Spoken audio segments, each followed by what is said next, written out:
जय हिंद साथियों, आपके अपने चैनल DGYCM एकेडमी पर आपका स्वागत है। साथियों, आज हम बेसिक कॉन्सेप्ट के रूप में कुछ महत्वपूर्ण डिफिनीशन और उनके बारे में बातें करेंगे, जो कि किसी भी क्लास का विद्यार्थी हो उसके लिए महत्वपूर्ण होने वाली है और इन बातों का प्रत्येक विद्यार्थियों का ज्ञान होना चाहिए। जैसे यहाँ पर लिखा हुआ है नंबर 1, प्राकृत संख्याएं। प्राकृत संख्या, तो यहाँ पर लिखा हुआ है प्राकृत संख्या, गिनती की संख्या को प्राकृत संख्या कहते हैं। अर्थात 1 से लेकर के अनंत तक की संख्या हो सकती है, जैसे 1, 2, 3, 4, 5, 6, 7, यानी अनंत तक प्राकृतिक संख्या क्या होती हैं? 1 से शुरू होती हैं और कहाँ तक लिख सकते हैं? अनंत तक। 1 से, इसे ही क्या कहते हैं? प्राकृतिक संख्या कहते हैं। उसके बाद में दूसरा पॉइंट देखते हैं, पूर्ण संख्या, जिसे इंग्लिश में होल नंबर कहते हैं। पूर्ण संख्या क्या होती है? प्राकृत संख्याओं में शून्य को शामिल करने के बाद संख्या का जो परिवार बनता है उसे पूर्ण संख्या कहा जाता है। जैसे 0, 1, 2, 3 आदि या इत्यादि। कहने का मतलब ये हुआ, प्राकृतिक संख्याएं क्या होती हैं? 1 से शुरू होती हैं। 1, 2, 3 और संख्याएं हो सकती हैं, तो इसे हम क्या कहेंगे? प्राकृतिक संख्या। लेकिन अगर 0 आगे लिख दिया जाए, 0 से संख्या चालू हो, तो उसे क्या कहेंगे? पूर्ण संख्या कहेंगे। प्राकृतिक संख्याएं वह संख्याएं होती हैं जो 1 से शुरू होती हैं और पूर्ण संख्या क्या होती है? जो 0 से शुरू होती है। बस यही इसमें मेन अंतर है। तीसरा पॉइंट देखते हैं। तीसरा पॉइंट क्या लिखा हुआ है? पूर्णांक। पूर्णांक संख्या, इंटीजर्स, धनात्मक एवं ऋणात्मक संख्या सहित पूर्ण संख्या के परिवार को पूर्णांक संख्या कहा जाता है। यानी पूर्णांक जो होता है धनात्मक भी हो सकता है, ऋणात्मक भी हो सकता है, तो उसे क्या कहेंगे? पूर्णांक संख्या कहेंगे। जैसे यहाँ पर समझने के लिए हमने एक चार्ट का प्रयोग किया है, जैसे यहाँ पर लिखा हुआ है। तो चार्ट में बताया गया है पूर्णांक संख्या रेखा, यहाँ पर बीच में 0 है। अब 0 क्या होता है? शून्य ना तो सकारात्मक है और ना ही नकारात्मक, मतलब शून्य ना तो धनात्मक है और ना ही ऋणात्मक है। शून्य पर कोई चार्ज नहीं लगा होता है, ना तो धनात्मक होता है ना ही ऋणात्मक होता है। अगर शून्य से इस दिशा में जाएंगे, तीर बनी हुई है, तो क्या संख्या हो जाएगी? ऋणात्मक। और शून्य से इधर जाएंगे तो क्या हो जाएगा? धनात्मक। तो शून्य से -1, -2, -3, -4 डॉट डॉट और जा सकते हैं। धनात्मक इधर जाएंगे तो 1 प्लस का 2, 3, 4 सब संख्या क्या हो जाएंगी?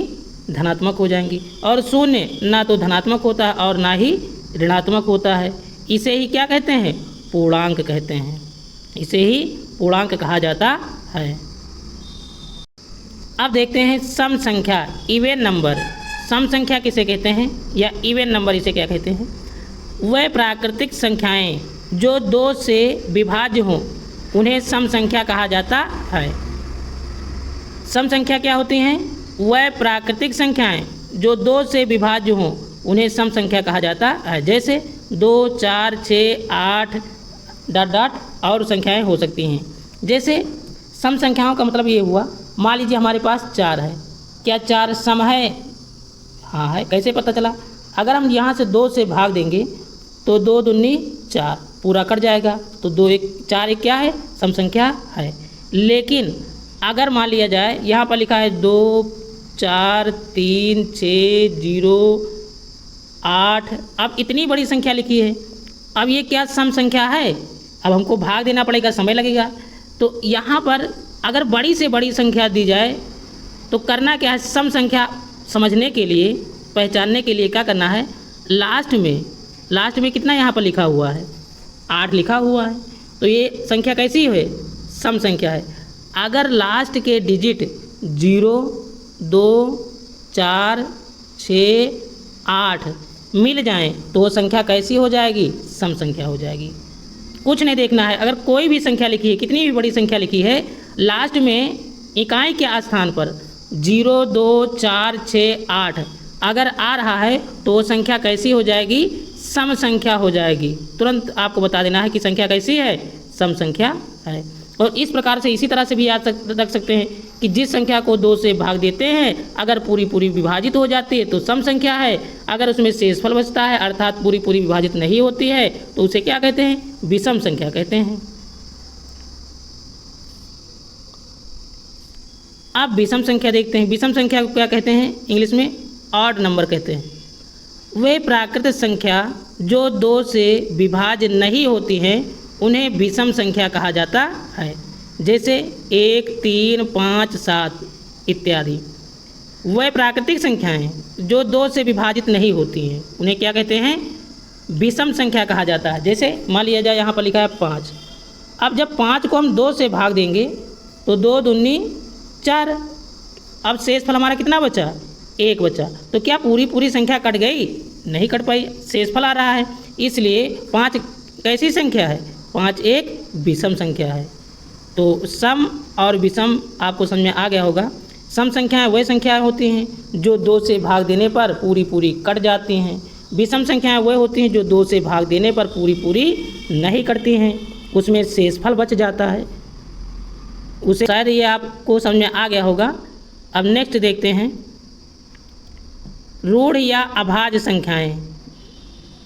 प्राइम नंबर्स 1 से बड़ी वह सभी संख्याएं जो स्वयं एवं 1 को छोड़कर किसी दूसरी संख्या से विभाजित ना हो रूढ़ या अभाज्य संख्याएं कहलाती हैं। रूढ़ भी कह सकते हैं या अभाज्य या प्राइम नंबर्स। तो भाज्य और अभाज्य ये 2 प्रकार की संख्याएं होती हैं। तो अभाज्य संख्याएं क्या होती हैं? जो 1 को और स्वयं को छोड़कर किसी दूसरी संख्या से विभाजित नहीं होती। जैसे 2, 2 एकम 2 और 1 दूनी 2। लेकिन क्या और किसी संख्या से कट सकती है? ये संख्या 2 और 1 किसी और संख्या से नहीं कट रहा है। यहाँ पर 3 देखते हैं, 3 किसी संख्या से नहीं कट रहा है, 5 किसी संख्या से नहीं कट रहा है। तो ये कैसी संख्याएं हो जाएंगी? अभाज्य संख्याएं हो जाएंगी। 7 नंबर देखते हैं असहभाज्य संख्याएं को प्राइम नंबर्स। जब 2 प्राकृत संख्याओं का महत्तम समापवर्तक 1 हो तो वे दोनों संख्याएं असहभाज्य संख्याएं कहलाती हैं। जैसे यहाँ पर लिखा है 2, 5, ये पॉइंट नहीं है, कामा लगा हुआ है। 2, 5। अब 2 और 5 का जब मासा निकालेंगे तो कितना आंसर आएगा? 1 ही तो आएगा। 2 और 7 का मासा निकालने पर 1 ही आएगा।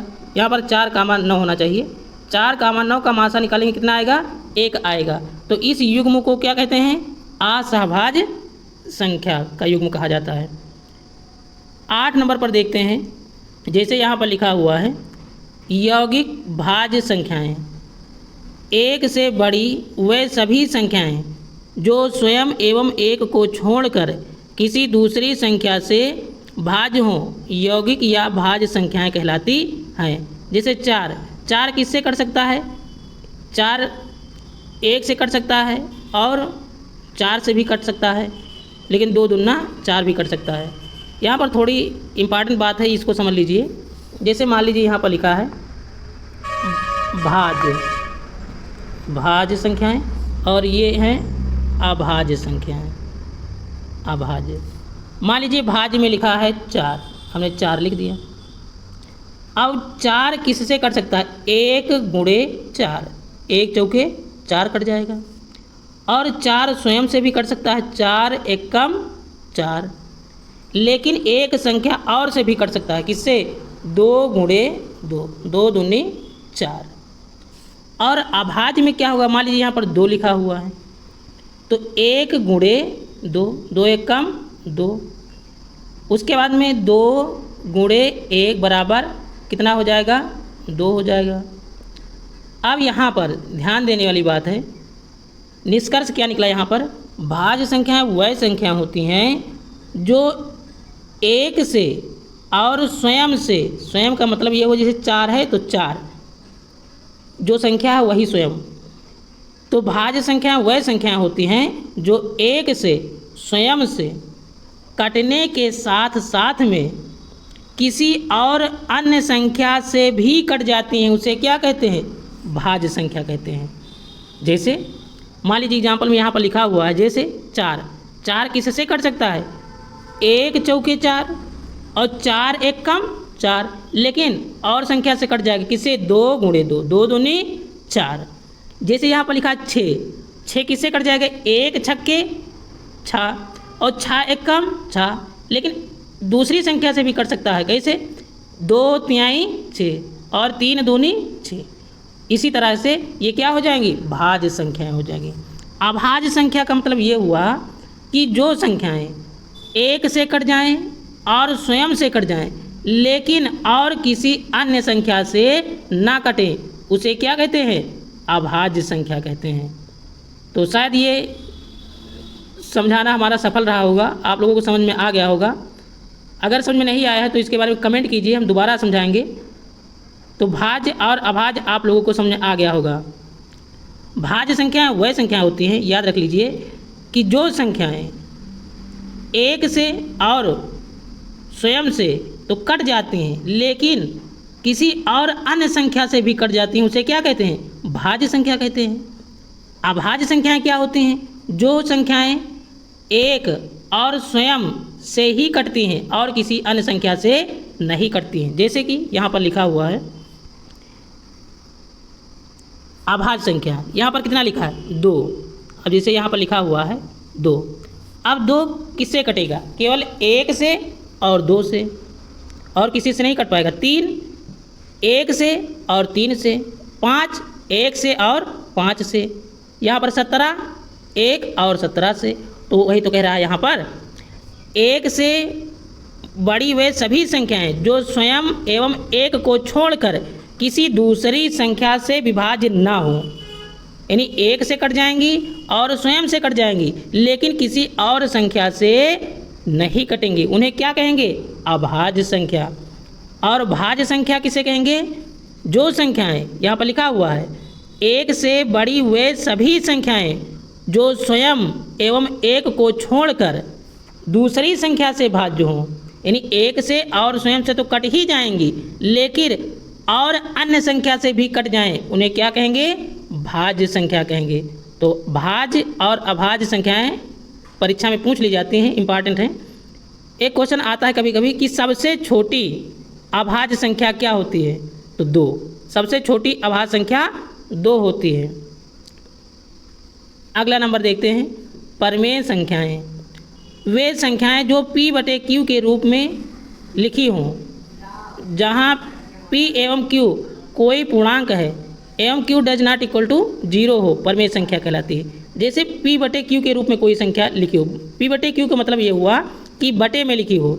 जैसे मान लीजिए यहाँ पर लिखा है P/Q के रूप में लिखी हो लेकिन Q does not equal to 0, ऐसी संख्याओं को क्या कहते हैं, परमेय संख्या। जैसे यहाँ पर लिखा है 5/7, तो 5/7 क्या है, परमेय संख्या है। लिखा है 9 कैसी संख्या, 9 के बटे 1 मान सकते हैं, तो 9 कैसी संख्या है, परमेय संख्या है। तो वैसी संख्याएं जो बटे में लिखी हों, P/Q के रूप में लिखी हों, उसे ही क्या कहते हैं, परमेय संख्या या रेशनल नंबर कहते हैं। अगला अपरमेय संख्या किसे कहते हैं, अपरमेय संख्या वह संख्याएं होती हैं जो P/Q के रूप में व्यक्त ना किया जा सके, यानी P/Q के रूप में ना लिखी जा सके, उसे क्या कहते हैं, अपरमेय संख्या। और Q does not equal to 0, Q does not equal to का मतलब ये हुआ, जैसे अंश बटे हर होता है तो ऊपर P होगा और नीचे Q होगा। अब यहाँ पर Q 0 नहीं होना चाहिए, यानी हर का मतलब 0 नहीं होना चाहिए। जैसे यहाँ पर लिखा है √5 कैसी संख्या है, अपरमेय संख्या है। यहाँ पर 5 लिखा है, कोई और संख्या हो सकती है। √13 कैसी संख्या है, अपरमेय संख्या है। एक क्वेश्चन आता है कभी कभी कि पाई कैसी संख्या है, परमेय संख्या है कि अपरमेय संख्या है, तो पाई एक अपरमेय संख्या है। पाई एक कैसी संख्या है? अपरिमेय संख्या है। पाई अपरिमेय संख्या है, लेकिन पाई का मान कितना होता है? 22/7। पाई एक अपरिमेय संख्या है, लेकिन 22/7 कैसी संख्या है? परिमेय संख्या है। तो ये क्वेश्चन इंपॉर्टेंट है। अब देखते हैं अगला नंबर, वास्तविक संख्या, रियल नंबर। परिमेय और अपरिमेय संख्याओं के परिवार को वास्तविक संख्या कहा जाता है। परिमेय और अपरिमेय, तो यहाँ पर लिखा -2/5, और फिर मान लीजिए 1/5 माइनस का, ये कैसी संख्या है? परिमेय है। 0 ना तो धनात्मक है और ना ही ऋणात्मक है। यहाँ पर 1/4, तो ये सब संख्याएं कैसी हैं? परिमेय हैं। और अपरिमेय संख्या मान लीजिए √2 या √3, कैसी संख्याएं हैं? अपरिमेय हैं। और 0, तो परिमेय और अपरिमेय इन सभी संख्याओं को क्या कहते हैं? वास्तविक संख्या। परिमेय और अपरिमेय संख्या के परिवार को वास्तविक संख्या कहा जाता है। और शून्य ना तो धनात्मक होता है ना ही ऋणात्मक होता है। अवास्तविक संख्या या काल्पनिक संख्याएं क्या होती हैं? जो संख्याएं वास्तविक नहीं हैं उन संख्याओं को काल्पनिक संख्याएं कहते हैं। जैसे √-4 है, √-16 है, √-2 है, ये कैसी संख्याएं हैं? ये क्लास आप लोग